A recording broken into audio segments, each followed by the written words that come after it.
Tahukah kamu, batuk atau bersih itu terjadinya pelepasan bakteri atau virus dari pernafasan yang berupa percikan ke udara atau cairan. Berikut contoh batuk atau bersin yang salah. Batuk atau bersin tidak ditutup.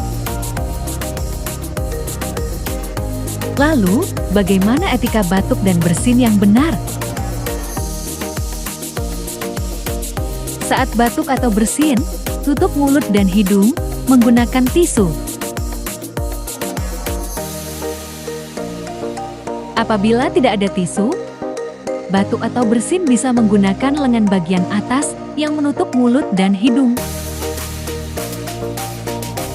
Buang tisu ke tempat sampah dan segera mencuci tangan menggunakan sabun di air mengalir.